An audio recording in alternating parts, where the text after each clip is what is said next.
kasih. Jadi Tamrin Group merupakan salah satu perusahaan terbesar ya kita bisa bilang di Sumatera Selatan. Kurang lebih kemarin tanggal 11 Desember ya, tanggal 11 Desember kita sudah ulang tahun 57 tahun.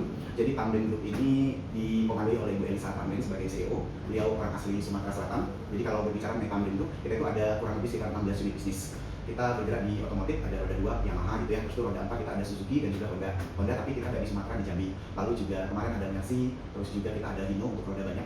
Lalu untuk non otomotif kita ada Palembang Indah Mall, terus juga kita ada perhotelan, ada Ibis Sanggar dan juga Empelia Hotel. Lalu untuk di F&B lah yang tadi bilang, untuk Indo Fridge-nya kita ada Oma Cafe, ada 2 di PIM dan juga di Sentral Yamaha Palembang. Biasanya itu tempat posisi anak nongkrong gitu juga, karena ada Eco Work juga ya kalian.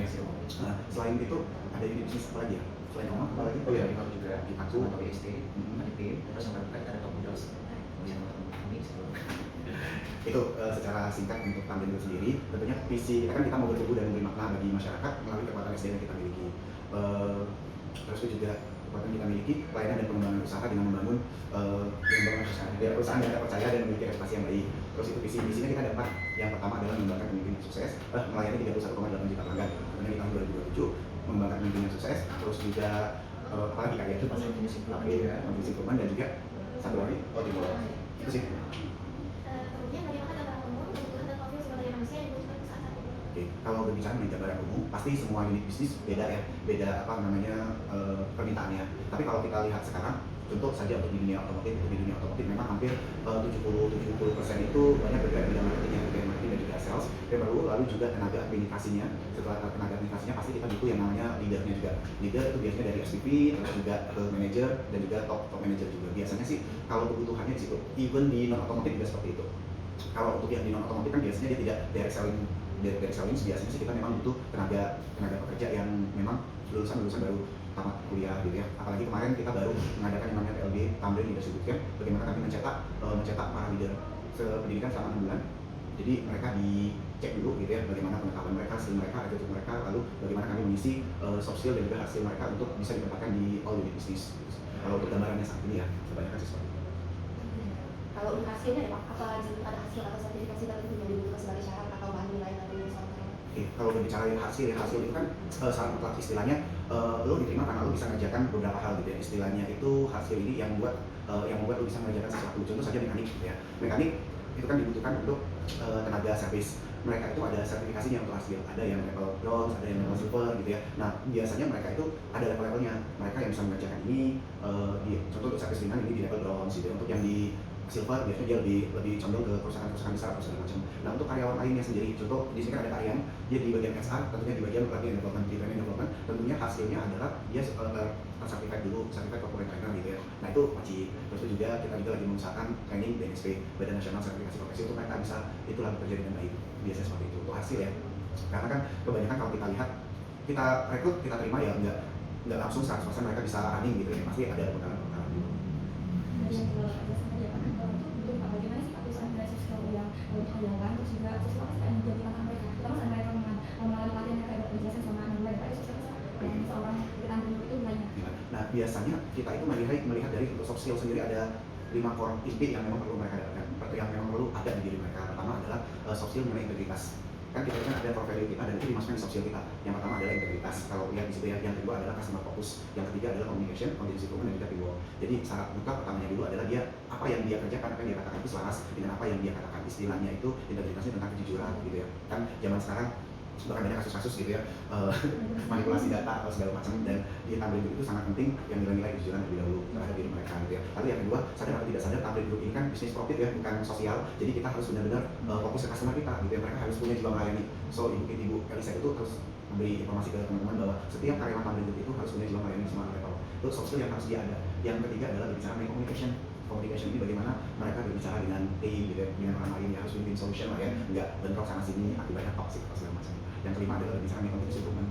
Kan continuous improvement ini kita lah yang kerja gitu, memang kita harus paham kayaknya kalau bisa dipermudah kenapa harus susah gitu kan. Nah itu ada mindset gitu lah istilahnya, itu kalau orang Jepang itu bilangnya kaizen, perbaikan secara terus menerus sedikit tapi ada perubahan gitu. Dan yang terakhir adalah teamwork. Perlu banget kita ini banyak kalau saya lihat orang-orang yang bagus direkrut di kami tapi stagnan 2-5 tahun kerjanya itu doang. Ternyata kalau dilihat dia pinter gitu ya, dia pinter tapi teamworknya nggak jalan karena orang itu akan melihat dia di promosi atau tidak bagaimana dia komunikasi dan juga bekerja sama. Dia pintar tapi ya komunikasi mereka kurang, teamwork mereka juga kurang, akhirnya nggak dinotis lah.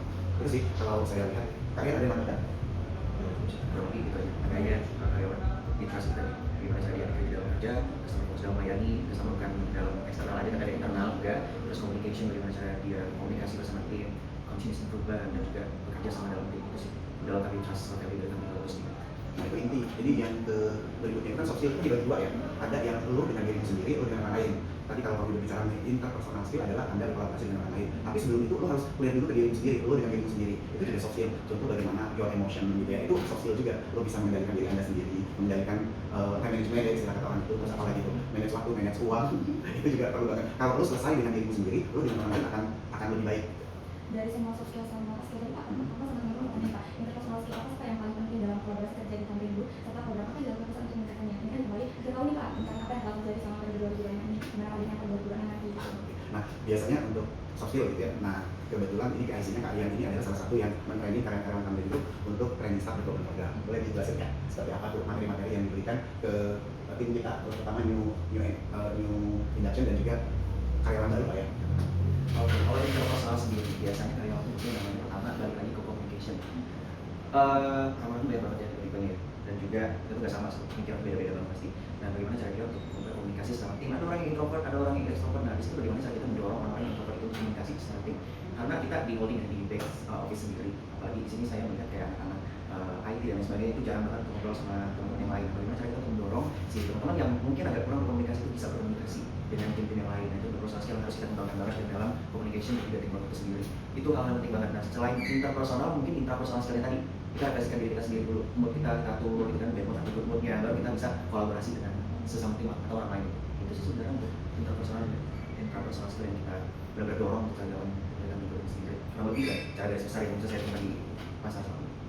Ya, tambahan, jadi teman-teman itu juga harus punya yang namanya self leadership gitu ya, kemampuan mereka untuk memimpin diri mereka sendiri, bukan karena disuruh gitu ya, bukan karena bosnya ada mereka kerja, tapi mereka itu secara utuh dan mau mengerjakan segala sesuatu. Memang oh ya ini pekerjaan saya, istilahnya itu kalau nggak dilihat nggak kerja gitu ya, tapi kalau dilihat aku pura-pura kerja. Nah, self leadership itu perlu. Jadi kalau karena even saya pun sebagai seorang leader pun itu selalu belajar bagaimana self leadership yang baik. Contoh, kadang kita itu bisa itu ya, bisa nyuruh orang kamu kesini gitu ya, harus gini, tapi kita sendiri kadang butuh konsistensi gitu ya, butuh oh kita juga perlu juga gitu, kita juga harus juga gitu. Contoh oh ya datang untuk tidak telat, datang untuk apa namanya selalu improvement gitu. Kita nyuruh kita itu tapi kita juga nggak naik juga nggak juga. Nah, self leadership ini perlu banget sih untuk teman-teman nantinya. Bagaimana Anda mengelola waktu dengan baik, mengelola emosimu, mengelola pertemananmu, mengelola uangmu dan semuanya. Kalau lo nggak bisa mengelola dengan baik ya menjadi catatan juga di depannya.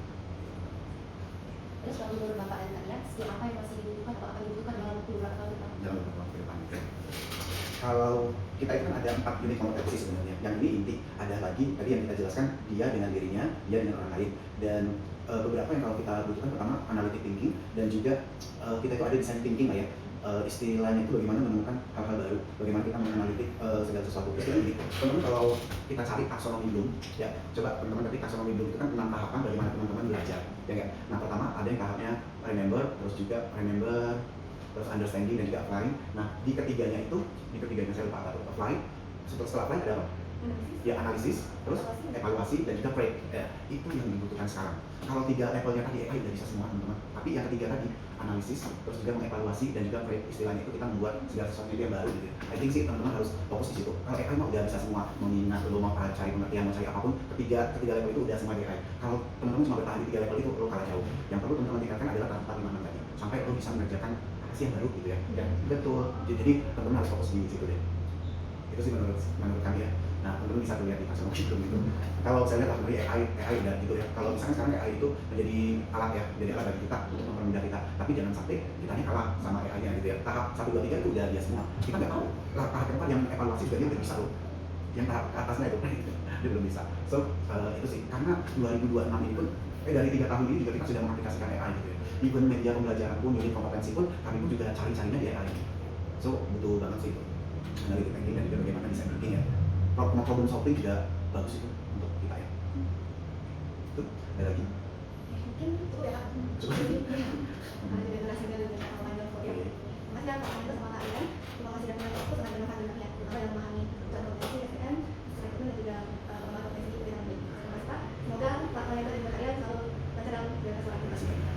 Terima kasih Pak sekali lagi. Ini dari jurusan Akuntansi. akuntansi gitu ya. Akuntansi itu analitik tingginya harus jago, nggak bisa manual. Ini akuntansi semua ya? Ya, ikhlas. Ya biasanya finance lucu banget. HR juga masuk di situ, di mana coba kalau HR? Ayo. Jadi kan kalau kita ngobrol mengenai HR ini kan banyak. Ada yang namanya rekrutmen, bukan cuma sekedar rekrutmen saja, selain rekrutmen di training dengan kita, terus juga payroll, itu pajak atau segala macam kan di situ. Terus apa lagi? Kebanyakan memang FAT ya, FAT ya, biasanya finance, tax, apa ya sih lupa ya, FAT biasanya, finance. Ya teman-teman banyak belajar di situ analitik. Apalagi sekarang untuk biasanya anak-anak akuntansi kan ngecek lembar kebutuhan, terus sudah realisasi gitu ya. Kadang di situ juga ada yang namanya manipulasi. Nah bagaimana? Gimana kan sekarang? Audit juga bisa. Kebanyakan sih silakan nanti mau kemana? Terlepas dari sini. Biasanya dari yang ngelah bisnis mama. Kebanyakan ya. Tapi I think sih oke aja. Tapi gini, entah mau nanti lo punya usaha atau nanti mau kerja. Sebenarnya kerja ini salah satu langkah awal kita gitu ya untuk belajar bagaimana nanti ketika Anda punya usaha, oh gini loh caranya, oh gini berperilaku sama orang. Kebanyakan orang-orang yang langsung menjalankan bisnisnya gitu tanpa mereka bekerja dulu agak kurang memanusiakan manusia. Terus juga mereka pandangannya kurang dalam hal berorganisasi dan juga dalam hal memaintain karyawannya, itu yang menjadi jomplang kalau saya lihat ya. Jadi perlu banget sih kerja lah sekitar setahun 2 tahun dapat ilmunya dipakai untuk usaha apanya. Betul. Oh, oke deh. Thank you. Ada lagi yang ingin ditanyakan?